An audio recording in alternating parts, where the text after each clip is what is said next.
You are listening to the Disney Dream Girls, an unofficial Disney theme parks podcast, and this is show number 376 for Sunday, the 5th of September 2021. Where dreams begin. Hello and welcome to this week's Disney Dream Girls. My name is Michelle Young, and together with my jolly good chum Jayne Phipps, we are your guides to the place where dreams begin. Hello there, Jayne. Hello there, Michelle. It's the summer's all gone. It's September. I know. When did that happen? It just went September, pumpkin spice lattes everywhere. I know. You say we don't judge the changing of the seasons now by what the weather's doing. We judge it by whatever coffee is in vogue. Yes, absolutely. And I was incredibly ecstatic to have my first PSL of the season on Thursday, 2nd of September, in personage with the wonderful Tracy Farley as we met up for a little bit of shopping and a little bit of Dole whipping, which was so good. So good. It is just like Dole Whip. Although they're calling it Pineapple Whip, there's tins of Dole pineapple in the background of the display shelf. And it was like, we got in there and it was like, right, where's the Dole Whip enclosure? Forget about the animals, but we couldn't find it because it wasn't on the map. So we just had to walk all the way around the animal park, seeing some amazing animal encounters, like the Sumatran tiger. We literally got there just as the keeper had put a whole chicken up on his pole for a bit of enrichment, and the tiger just came out, climbed to the top, got it, grabbed it, climbed back down again, scoffed it, and I got it all on video. I was so happy. So yeah, that was great. And Tracy, believe it or not, has never had a Dole Whip. I know. Wonders will never cease. She loves them now. She's a convert. So that was really good fun. So it's nice to have a little bit of Disney, and we did some shopping because Cheshire Oaks has a bit of an outlet village, which we all like a little bit of a bargain. We don't like to pay full price if we can help it. No. Well, that would be rude, wouldn't it? Yes, if there's bargains to be had, there's bargains to be had. And we were walking round, and I was feeling a bit despondent because there was no Disney. We got to Kate Spade and they had the Minnie Mouse Disney bag, which I'd already got, so I didn't buy. Oh, okay, yeah. So I was very good till later. But hey-ho, that's a story for another day. Okay. So shall we just do a little bit of chat about news, and then I suppose I can talk a little bit about the Disney Magic Cruise? Yeah, you went on a boat of some description, didn't you? The good ship sails on the alley-alley-o, the alley-alley-o. Yes, the ship bit part. But firstly, I don't think we've discussed this. We've had a chat about the Disneyland annual passes. In the meantime, the Walt Disney World annual passes came out. And also there's been all this Genie Plus and Lightning Lane and all of this malarkey going on. There has indeed, yeah. So you can either, pay to ride, basically. Yeah, I wonder how this is going to go down, Michelle. Well, do you know what? I think it's going to go down the point of your wallets are going to get really empty, or you're just going to have to queue. Or Disney realise they've made a big mistake and modify it a little bit. And it just really goes down to how many people are prepared to put the money where the mouth is and pay the money. Yeah, I think this is going to be it, isn't it? I think there is a danger that they create a bit of a us and them two-tier system within the parks by only those that have the money can afford to do this. We've mentioned often before when we've talked about the pricing of items, it's great if you're on your own, but if you've got a family of four, for argument's sake, then obviously that price point suddenly jumps up by quite a lot, doesn't it? So there's got to be a good reason for wanting to pay a little bit extra out for this privilege that was previously a free privilege. But it's not just the point that you're paying though, Jayne. We go to the United States for what you would call a holiday. Yes, a long vacation. Yeah, it's no longer going to be a holiday because you've got to wake up at 7 o'clock to be on the My Disney Experience app to choose your Lightning Lane selection. So even though you're paying, You've got to get up at 7 o'clock on your holiday. Well, bear in mind, if you're a night owl and like to hit the parks till last minute and be the person that gets kicked out by the man with the mobile vacuum cleaner, you're only going to get a few hours sleep a night, dependent on how late the theme parks stay open, because bear in mind, me and thee are akin to being able to stay till 1, 2 in the morning. That seems to have gone down the Swanee now at the moment, and park tends to be closing a lot earlier unless you pay for the after-hours experiences. But even so, Michelle, if the parks are open relatively late, shall we say, and by the time you've got out and by the time you've faffed about getting back to your hotel and one thing and another, it is going to be late by the time you get to shut your eyes and go to sleep, and like you said, particularly for us Brits coming over, and I appreciate we're there for, much longer than perhaps our US friends would pay a visit, but there is that element of like, it's my 2 weeks off work per year that I want to relax and recuperate, and I don't necessarily want to be running around like a military operation all the time. Now, don't get me wrong, I love my Disney planning and I'm all up for figuring out when to go where and what to do on what day, but this just kind of feels like it's making it more hard work than it needs to be. I'm quite happy, I'll be honest, to pay to go on Rise of the Resistance, because it's sounding like it's virtually nigh on impossible to get on, as per our lovely friend Anthony Markham has said in the past. A couple of trips he didn't get a return time. Yeah, and I must admit, I think it's that element of, if there is in your book, and it happens to be one of the Lightning Lane options, because we don't completely know what all these are yet, do we? If it's one of your must-dos and you've been there for insert however many number of days and you've not been able to get on it, then I think that's when you think, oh, okay, then I'm going to fork out the however many dollars it's going to be just to guarantee getting on that particular ride. I mean, it's interesting to note with Rise of Resistance at the moment, Michelle, if we were lucky enough to be over there at the moment, the parks are really quiet, and those boarding passes have been hanging around a lot longer than normal, and there's even been reports of walk-ons to Rise of Resistance later in the day. Yeah, but alas, working in education. Yeah. And COVID. Mm-hmm. So that ain't happening. So anyway, No. Really would appreciate everyone getting in touch with us, letting us know what their views are on this. Will you be paying? Will you be not paying? Are you opposed to it? Is it going to impact your choice of vacation location? And I mean that by your resort. Because to be honest, what I'm thinking right now, there's not many perks left for being a Walt Disney Resort guest. So I may be looking off-site, saving the money and using what I save to pay to get on the rides I want to get onto. That's just my thought process at the moment. And let's be honest, some of the resorts that are in the Disney Springs area that are not Disney offer much higher levels of comfort and amenities than, say, your value resorts. And you can still use the Skyway. You can still access the buses and everything like that. Just putting it out there. Love to hear from our guests. Love to hear from our listeners to see what your thoughts are. Is it going to impact your planning for your upcoming trips? Yeah, definitely going to be interesting to see how it all pans out and what the public with their feet actually go and vote for. And I do note from today's date, there are some signs appearing in Walt Disney World saying Lightning Lane. So it's going ahead. It's going to be up and running very, very soon. Yeah, I mean, I'm intrigued to see how it all pans out, genuinely. And obviously we've had the Premier Pass, is it, or whatever it's called, over in Paris. That was operating from early August.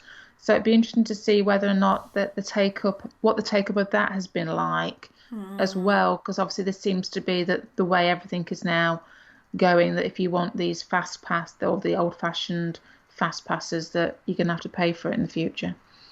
Yeah. Right, Jayne, Halloween or Christmas? Which one shall we do next? Well, chronologically, it'd have to be Halloween. Okay, there's a fantastic long list of all the wonderful eats that you can go and treat yourself if you're fortunate enough to go to the Disneyland Resort. And I'm going to be taking my Jayne on a virtual trip to the Hungry Bear for a pumpkin cheesecake funnel cake. What do you think to that, Ooh, Jayne? pumpkin cheese funnel cake. Yeah, yeah. It's funnel cakes. I'll be willing to give it a go. Yeah, I'll be personally having the loaded onion rings topped with creamy cheese sauce, crispy bacon and green onions. Nice. That does sound really nice, and I do love the Hungry Bear. It's in a great little location, and it's not too far away from Honey Spot at Pooh's Corner, where you can get all sorts of sweet treats such as pumpkin fudge, pumpkin brittle. You can get the marshmallow mummy wands, all of those really nice things. And if you do like throwing, $12, $13 for a candy coated apple, they have a Jack Skellington one. Ooh. Also, another good choice is going to be the Jolly Holiday Bakery Cafe. Always is. They have a macaron. It's a Mummy Mickey macaron. That took some practice, did that one, Jayne? And it's got a cookies and cream filling. So if you like those Oreos, that might be one for you. Ah, I'm intrigued. I do like my Oreos. They have a very special strawberry chocolate beignet topped with strawberry chocolate powdered sugar at the Mint Julep Bar. Okay, chocolate and strawberries is normally a good combination, so Yeah, but there's all sorts of wonderful, amazing things. But I just have to end on something that, as a funnel cake avoider, I might even be tempted to try this one, which is a chocolate hazelnut funnel cake with Halloween sprinkles, because we all know anything with chocolate and nuts on top is made so much more better by it. Yeah. And anything to get you eating funnel cake. Well, true. Well, we can share. I can eat all the crappy stuff on top and you can have a funnel cake. Okay then, fair dues. But yeah, there's so many awesome, really well-themed, spooky delights that you can have. So please spam our page, spam our Instagram at DisDreamGirls with what you get to try. Because bear in mind, we can't get there. You need to eat for us. We need to eat vicariously. We do indeed. You take the calories, we get the smiles. I think we might win that way. Yeah, absolutely. Well, after all the food I've recently eaten, oh my word. Moving on to Christmas. Yes. Oh my word. There is a Disney Loungefly bag I somehow have to beg, borrow or steal for. It is a Minnie and Mickey Snow Globe backpack by Loungefly. It's a beautiful blue with lots of white hidden Mickeys and white dots for the snowfall. It's got pale blue straps, a gold coloured zip, and on the front there's a Mickey and Minnie snowman in like a Perspex bubble, and there's got some little tiny polystyrene balls in it, and when you tip it upside down it's a snow globe. Oh, cute. Yeah, so if anybody wants to enable my Christmas wish, I will quite happily send you the $75 plus postage it will cost to acquire it, because it is the cutest thing I've ever seen. But there's so many cute, amazing things out for this year's Christmas. There is a really cute gingerbread man Loungefly over the shoulder bag. There's ears. Oh my word, I love gingerbread ears. Oh my god, so cute, so cute. You can just go berserk at Christmas. The downside is you only get to wear it for a short period of time, unless you do Christmas in July. Well, why not? Would be rude not to, Yeah. if you've spent good money on these things, then they need to be used. Absolutely. Absolutely. Shall I talk about my trip then? Oh, what trip would that be then, Michelle? Well, I've got a couple really, because I sort of left home for 13 nights. You've been out and about, haven't you? I've been out and about. I started off my epic journey travelling down south, meeting up with the lovely Caroline Gray, and we went to the making of Harry Potter at the Warner Brothers Studio Tour in London. The dark side. The very dark side, and it was a number of years since I visited, and I was so impressed with the additions. They'd added a Gringotts scene from the bank, which was amazing, and then you go around the corner and then they've got the dragon literally smashing it up, and it was good. So good. So many new things that they'd put in, and we quite easily spent 4 hours there plodding around, looking at things. They've got a forbidden forest experience where you can walk through, and so much. Really, really enjoyed it. Oh, good. And then we headed down south. But down south, even further. Bit further down south, we went to Southampton. So south is in its name. So it's about as far south as you probably get, actually. Well, if I went any souther, I'd get my feet wet. True. So a while back, Caroline and I had been chatting because Caroline and I was going to go to Disneyland Paris. It didn't happen. We'd been to Disneyland Paris before, and we got talking about one thing and another about having a little breakaway, and Disney then announced their cruises, and I have this habit of talking people into Disney cruises, Jayne. It's not worked on you as yet. No, it's not yet, no. But you never know, this might work on you. Well, never say never and all that. Yeah. We booked it and we had to do certain things. Disney were requiring people to be double jabbed. Right, okay. If they were over a certain age group. Yes, yeah. And on the morning of embarkation, you had to have a lateral flow test. Right. So we got to the port nice and early. We very bizarrely dropped our suitcases before we got tested. And that to me didn't make sense because, okay, we would have had to mess around carrying around cases. But what if we would have tested positive? Our bags would have been full of COVID germinous. Well, yeah, and they'd be in one place and you'd be in another place. Yeah. So I thought that was a bit weird. But anyway, we dropped our bags, went into the terminal, had a COVID test. Took about 15, 20 minutes to get back. Yeah. And then at this point, we hadn't seen the ship. And then we started walking up the gangway and we saw the ship and Caroline's jaw just sort of dropped to the floor. It's like, it's so big and beautiful. And it was just there waiting for us saying, come on board. We have treats for you. So we did. You get to the end of the gangway and there's a guy there with a microphone and he just says to you, what would you like to announce your party as? I says, well, okay, Michelle and Caroline. So he announced us, and as we walked in, there was a lot of cast members all wearing masks, sort of going, yay! And we sort of walked on, jumping up and down like a set of giddy kippers. And you walk into the main atrium, and it just hits you, Disney is here. And it was unreal. They guided us to this really big circular spot on the floor at the bottom of the stairs next to the Mickey Sailor statue and said there's going to be a little show for you. Well, just for you. Obviously, no one else was going to watch it. Obviously.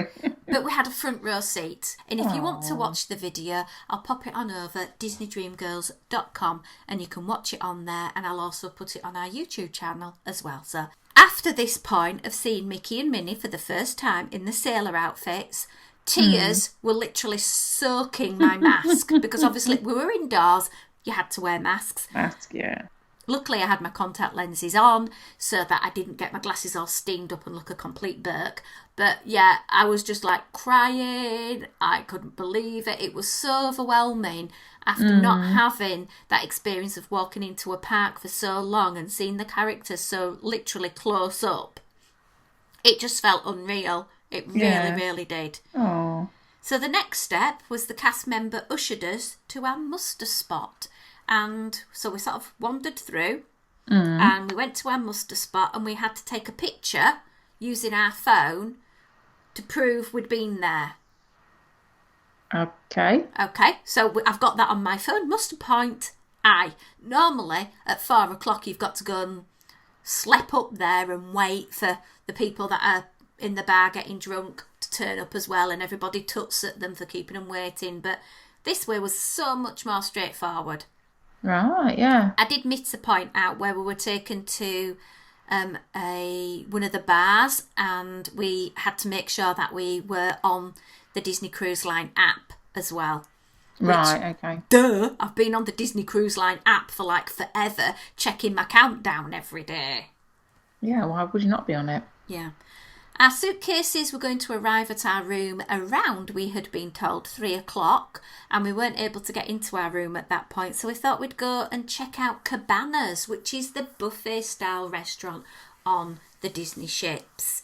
And it had literally, all the food area had been decked out in beautiful, pristine, clear perspex. I literally wish I knew the recipe to make Perspex because I would be a multi-millionaire right now. Oh, so somebody's doing all right out of this, aren't they? Absolutely. Perspex people, they are making a mint. Mm-hmm. So instead of normally going along and self-serving, which I really hate with buffets anyway, one cast member got a plate and you sort of said to them what you wanted on the plate and they just walked down the line of all the food, and you could say to them, oh no, I'll have a bit bigger piece of meat, or oh, can I have 2 pieces, or can I have 3 of that, can I have 2 of that, and they sort of put together a little plate for you. The same with the desserts, you could go and sort of say, oh, can I have that? They had pumpkin pie, Jayne, pumpkin. So yeah, we did all that. And literally by the time we'd finished, we got to our cabin, which was room number 7554. Okay. And I've done a little video tour, which I'll pop again up on our YouTube. So you can have a little look around our room. Really nice room. And some of the things that I love about Disney's cruise rooms is that this room had a separate toilet and shower room. And I think when you're holidaying with a friend particularly, it's nice to have a separate toilet and bathroom, because if you're in the shower and your friend wants a toilet, it doesn't matter so much with my husband, but when you're with a girlfriend, hello, you're not coming in the bathroom while I'm having a tiddle. Privacy and all that. Privacy, yeah. I went to the sink, this is no word of a lie, and it has all the H2O big bottles. None of the little small take-home ones, unfortunately. No. And I washed my hands, and again I started crying again because the hand wash, Jayne, was Disney. The smell just hit me. It was more so on the hand wash than any other H2O product. And it was just like, I just walked around the room going, sniffing my hands, because that was such a poignant memory for me of being in Disney. So yeah, separate bathrooms, which is really good. Nice, big, massive, comfortable bed, sofa bed, and then the veranda. Really, really nice room. Tons of storage to put all your stuff. Nice. So I quickly unpacked and I said, come on, let's go explore. Which, in Michelle terms, was, Caroline, I'm going to go and ride the aquadunk. We had a theory that most people weren't yet on the ship, because we'd got on fairly early. We got on by just before 2:00. And a lot of people didn't have port arrival times till, up to 4:00. So we thought, well, it's fairly early. Let's go aquadunk. Wasn't for Caroline, but it was for me. So I climbed up one of the funnels all the way up the stairs, and it was literally a walk on. I couldn't believe it. It was like, there's no wait. So for those of you who've never seen the video, basically they open this glass sarcophagus and you stand on it, and behind you it's sort of an angle up from the upright going back about 15-25 degrees, and it's like a conveyor belt with water running down it, and you sort of lean against that, and he says, right, put your arms over your chest and cross your arms. So again, I'm being mummified. And then cross your legs. And you are stood on this platform. And he says, we're going to do a countdown. 3, 2, 1. And then the floor will disappear and you'll go shooting down the ride. I didn't have time to get scared, I will be honest. So I'm there in my mummification thing with my fingers over my nose in case water goes into my brain and shoots it out of the ears. And it goes 3, 2, 1. Psh! The floor disappeared. I shot out. And before I knew it, I was at the bottom pulling the old swimsuit out of where it shouldn't have visited. But it was so exhilarating. A much quicker experience than I expected. And the tube, you can actually see, has got water running along it. And it takes you out over the side of the boat, back into a sort of landing tube. Immediately I got to the bottom and, can I go again? Can I go again? Can I go again? So I went again and climbed back up the stairs and had another go. He says, oh, you're back again. And I said, yeah. In front of me with 2 kids and one of them chickened out. Bless them. Oh, bless. Yeah, but you got to go quicker then. Yeah. So I'll show you how an expert does this. So that was such good fun that I really, really enjoyed it. A massive highlight. And to be honest, even on the hottest of days while we were there, because we had, first day was a bit cloudy, day 2, day 3, scorchers, day 4 a little cooler, day 5 getting off, no aquadunking.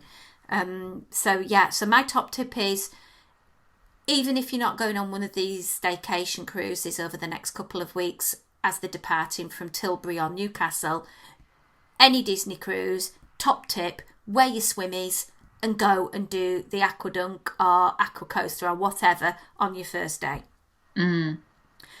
So then we basically just chilled, went back to the room, Caroline unpacked, and we got ready for dinner. And our dining rotation was Animators Palette, Rapunzel's Royal Table, Lumiere's.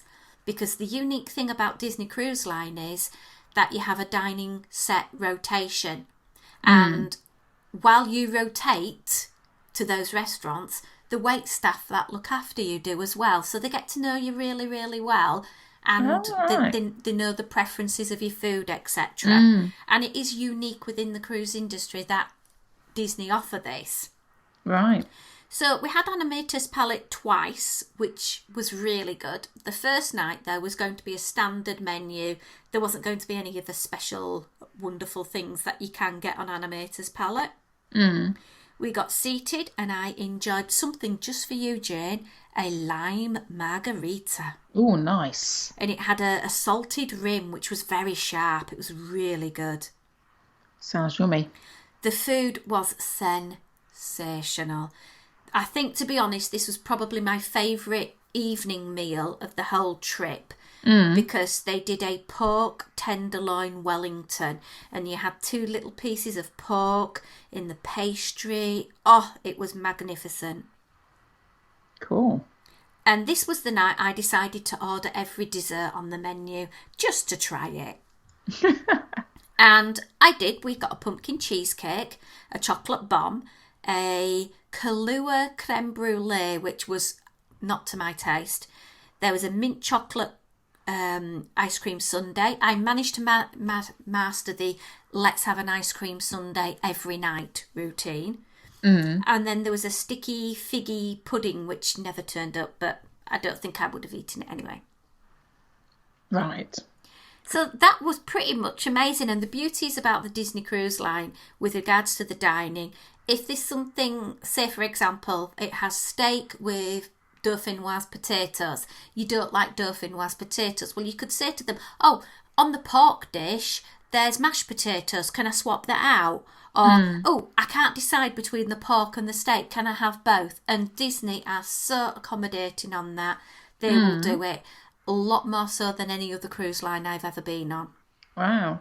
So if you're a foodie, as I say, and if you've seen some of the food pictures I've shared, the food was presented in a really good quality way, of a very high standard. And if something and if something wasn't right, they would just take it away and bring you something else, because that happened to somebody in our group. They wasn't very keen on the one of the courses.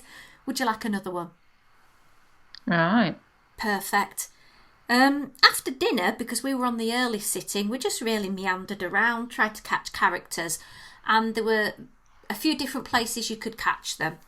They did a lot of greetings on the stairs of the atrium, which I personally found was the best place, because there was a character spot on the floor where you could stand and get a really good selfie with them behind. Behind you, right, yes. But you had to wear your mask because you were indoors. Characters also met in the atrium on the balconies, so you had to try and get a picture while they were looking at you in a distance, either just of the character or try and manage a selfie, and it just wasn't as good. Yeah. It was still great to see the characters. See them, yes, yeah. And they did give some great interaction. Like one day I was going up in the lift and Captain Marvel was there and she saw me and she waved and whatever. That was really good. They also had character greetings in a morning in the theatres, and they swapped them out every half an hour, and they did about 2 sets of each character. So over the trip I was able to see a fair few different characters, which was fantastic. Oh, cool, yeah. And the final place was on the decks. You could just be sunbathing, and the Green Army men would be walking past with a pack of crayons, as you That's do. cool. So like impromptu sorts of meets then, effectively. Yeah. And something that not many people know about is in some of the lounge quizzes or shows in an evening, in just the lounges, characters might unexpectedly just appear. So we was in the D lounge one night and Goofy came on. Oh. So that was really good. And also in the morning they do the open house of the kids club from 8:30.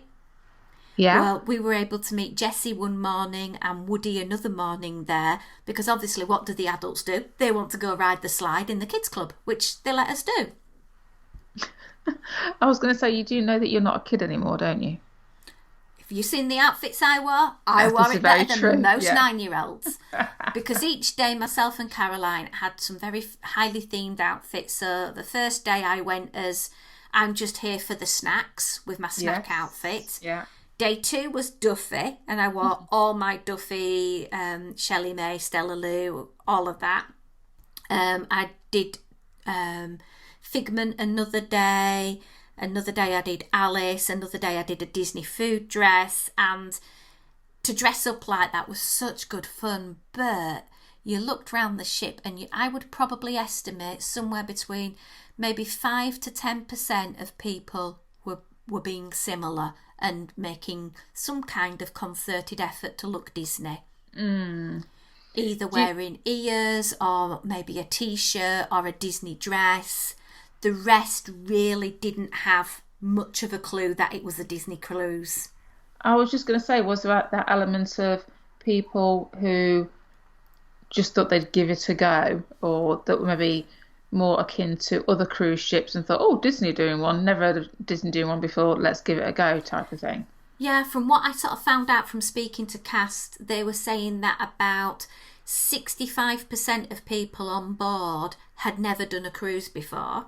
Right. Which is quite a significant high number. Yeah. And then on top of that, there was some people that had never done a Disney cruise before. Yeah. And I think there was a lot of people as well from looking around that really didn't know what Disney were. Ah, okay. Because you just couldn't tell. No. But then there was also some people like us, saw some fantastic Disney bounds, some really good outfits, but you're looking round at dinner and most people just must have looked at us weird because there was a group of 12 of us and we were all bounding or wearing Disney attire head to toe with ears, handbags, earrings, the lot. Yeah. As you should do when you go to Disney of any sort. Yeah. So what else can I tell you about the cruise? We were able to see 2 amazing shows. They had the Rapunzel Tangled show, which is unique to the Magic and was sensational. It was really good. It was a bit of a retelling of the story. And then the other show was Disney Dreams, which was a young girl and Peter Pan interacting with her, and the stage would sort of clear and you'd have a Disney song from, say, Lion King, or then you'd have a Disney song from Tangled, and it brought in lots of different songs such as from Aladdin, all the ones that you absolutely love. And you had the characters singing them, you had a bit of Frozen, you had Olaf stole the show, he was amazing. It was so good. Oh, and Lion King, hello, fantastic. Really, really good. Really enjoyed that one. And that was only on the one night where they had a matinee, a 6 o'clock and I think a 8:45 showing. Right. In the theatre, again, you had to wear your mask. And the first showing we went to see of Tangled, there was no social distancing whatsoever. But with the Disney Dreams, he asked us to keep one seat in between parties clear. Okay. So that was interesting. While we were on board, we did some wine tasting, which was very, very good. So you did manage to stay sober then most of this cruise, I did, Michelle? because we decided to cancel off some of the other alcoholic beverage tastings, just purely down to financial reasons. The cruise had cost a lot of money, and things were getting a little bit tight. So we said, look, neither of us massive drinkers, let's just do the wine one. And I did get a little bit tipsy on the wine, but it was good. Another thing that we did on the first night was to go shopping. Ooh, you like a bit of shopping, Michelle? I love shopping. The shops opened at 6:00. Our dining rotation was 6:00. Now, with the dining rotation, you can't just turn up at 6:10. You've got to be there at your specified time because they wanted people in to eat the meal so they could clear the table for the second sitting. And also they were spacing people out so that not everyone arrived at the same time for COVID reasons as well. Right. So we couldn't get to the shop as it opened. That's okay. So we got to the shop at, I think, about 7:45. We had a 15-minute wait to get into the first of the two shops we were interested in. Right. And it's a bit like Mother Hubbard and her cupboard. Oh. Yeah. This was the biggest disappointment because Caroline and I really wanted to be able to buy some little tokens that we could bring back for people that weren't able to go on the cruise. As a little, here's a little bit of Disney magic for you. Yeah. There was no Christmas ornaments apart from a ceramic disc with Grogu on the front. Random. That's the only Christmas ornament that was left. Right. Magnet saying Disney Cruise Line. None. Spirit jerseys. They had a lime green Spirit jersey. And I just thought, do you know what? Lime green is just not me. That's the only one that they had. Yeah, not that desperate. Yeah. They had no plush for the kids. So kids were going in the store and there was like T-shirts. And that was it. Oh, okay. So it doesn't sound like they were particularly well stocked, Michelle. How does it compare? Because obviously, with you having been on other Disney cruises, how does it compare?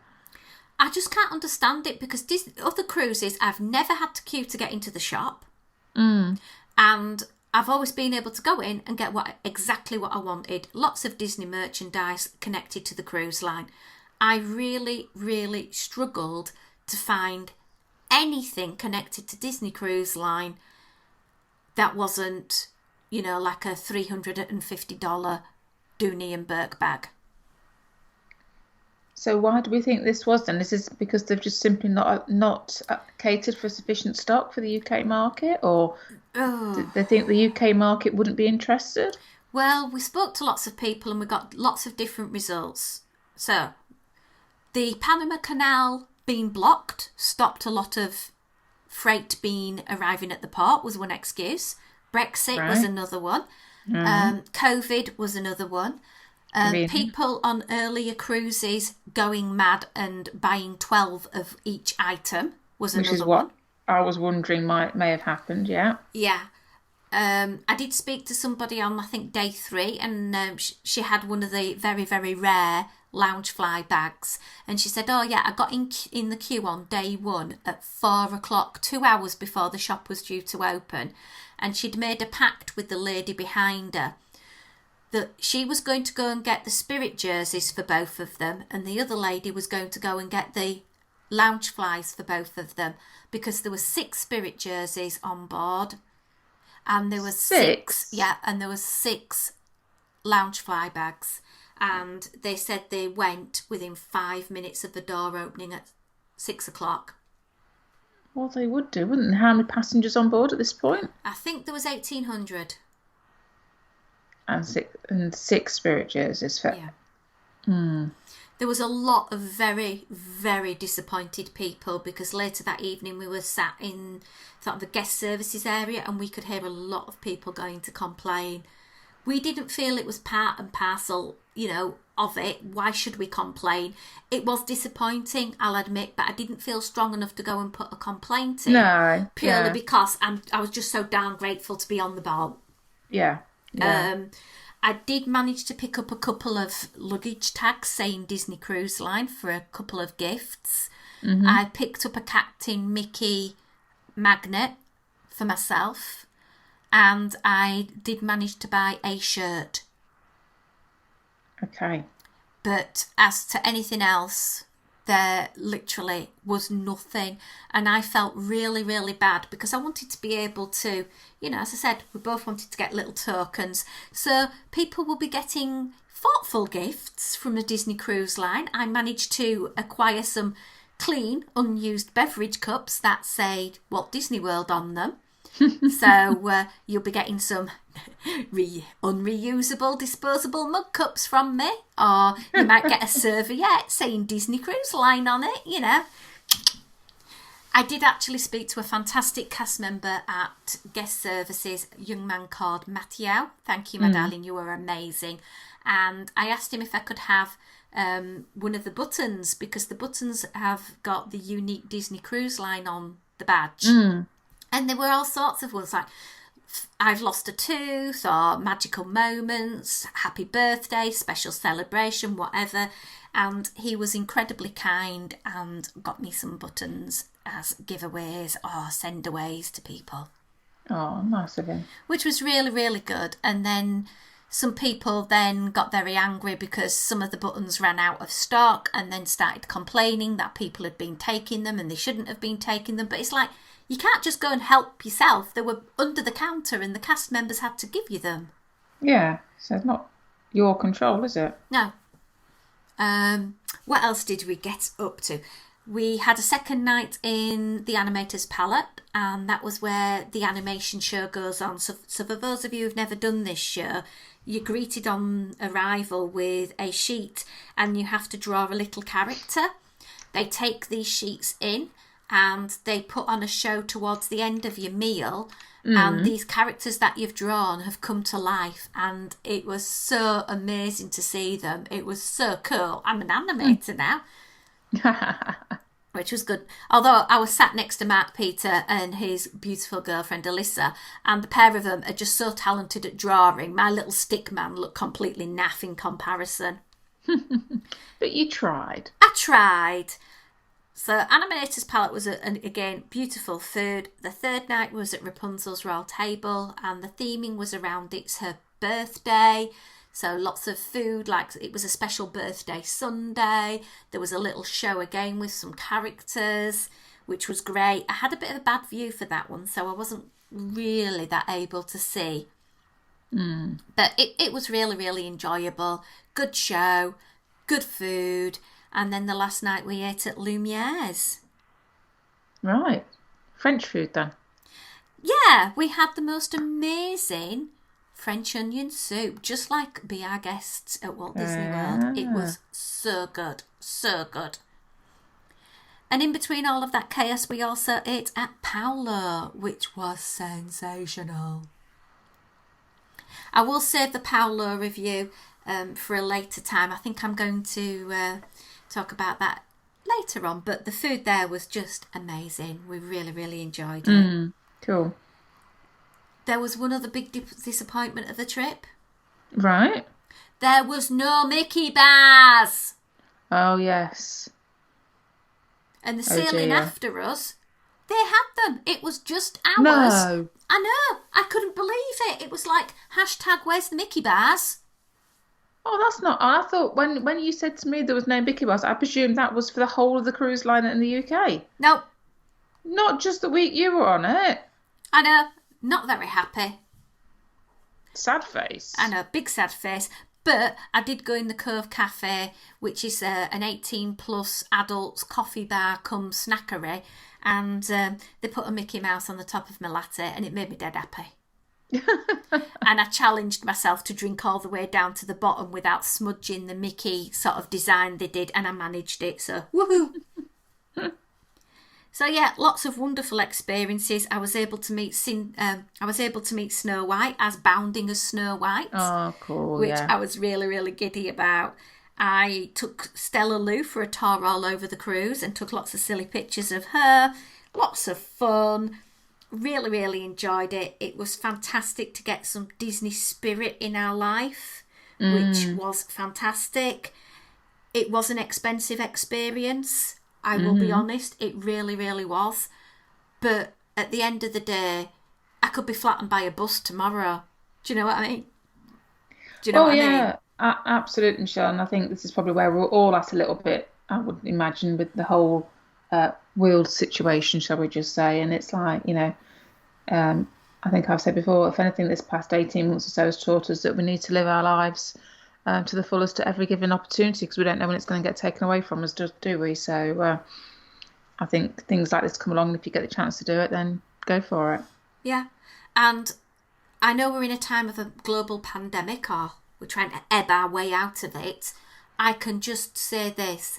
That cruise line, the efforts they were doing to keep it a COVID secure place to ensure no one was ill was outstanding. Literally, they had staff outside the bathrooms on deck, and if someone went in, they were counting a number of people, and then the cleaners went in and cleaned. That's how amazing it was. And you knew that they'd been in because the toilet roll was folded into a little point. Little things. So I used to always wait till they'd been and cleaned it and go in. So things like that. Pulling people up on the masks, making sure they were worn inside, washing hands before you went into cabanas, antibacterialing hands when you went in the restaurants. They didn't let you miss that. Same with the shops, same with the shows. Everywhere there was staff always going round cleaning down handrails and things like that. Our room host made sure the room was absolutely spick and span. He came and did the turn down service. He made the towel animals, everything as normal. Absolutely fantastic little Disney touches, but all done in a COVID secure way, because all those staff were wearing one, if not two masks. Some of them wore a fabric mask with a blue mask underneath. So I just couldn't fault anything. And little things like the lift. You could have been in a lift as a single person with another single person, or the lift was just for your party. So like Caroline and I couldn't travel in a lift with some random dude. Oh, okay. Yeah, got you. Because it's a small confined space. Yeah. And Disney had signs up to accommodate and ensure that. So yeah, I could probably talk about the cruise trip for about 3 weeks, to be quite honest, because there was so much that we managed to do, so much we managed to enjoy. The captain was fantastic. He managed to find sunshine to the point that Michelle fell asleep in the sunshine after having a Mai Tai and got a little bit sunburnt, which she's still trying to recover from now. Well, I think you had it really well, actually, Shell, because the part of the country that I was in whilst you were literally sunning yourself was very grey. It wasn't cold, but it was grey and there was no sunshine. Aww. All I can say is I am very thankful to the experience I've had. Very thankful for having such a fantastic travel partner of Caroline Gray. She was amazing company. She is an absolute gem to travel with, so easygoing. We both tried to make sure each of us got the best out of the experience and just have a really restful, enjoyable time. So if you are contemplating thinking about going on a Disney cruise, my piece of advice I would give is go, go, go. They are amazing. You will make the most amazing memories. You'll go to a place where you'll make up lots and lots of memories and you will enjoy it. So that's the majority of my trip report, Jayne. And it sounds like you had an amazing time, Michelle. I did indeed. It was Disney perfection. Little things that, as I say, little bit weird. There were a fair few people on board, which we renamed Karen, who wanted to complain over fresh air to try and get freebies out of Disney, which isn't the Disney way. No. But, trying to drop off paying the tips, because us Brits aren't renowned for tipping. And it's like, do you know what? You need to tip these people more, because these people are working 12 to 15 hour shifts to make your holiday fantastic. Like our main server, the wonderful Isabel. One day we was in Cabanas for breakfast, and I heard Michelle, and it's Isabel. She's working on an evening till 10:30. She's in Cabanas at 9:30 in the morning, and she made sure I got the most amazing breakfast. And she never seemed to stop working, this girl. Yeah. So she needed extra tips because she was fantastic. Absolutely. Well, this is the difference, isn't it? That, you're always going to get with Disney anyway, you would hope. But So it's a unique experience being on board a ship like that anyway, and with how they plan it all and deliver it all to you. So yeah, so they're working hard. They need to be rewarded for it. Absolutely. We took some little bags of chocolates and sweets to give out to cast members with some secret chewing gum because they can't buy that on the ship boat, the cast member shop, and gave out some extra dollars to people who'd really made our stay even more fantastic than it could have been. Good. So, Jayne, I think we'll put a pin in that and stop for the moment. If anyone does want to contact us about any questions with regards to Disney Cruise Line, the staycations, or even future cruising, please get in touch. We would love to help you out at DisDreamGirls or info@disneydreamgirls.com. Before we say goodbye, just want to give a big old shout out to our wonderful Patreons who support and help our show. You're going to be having some exclusive extra content with lots of Disney goodness sprinkled on the top very, very soon. But until next time, it's a goodbye from me. It's goodbye from me.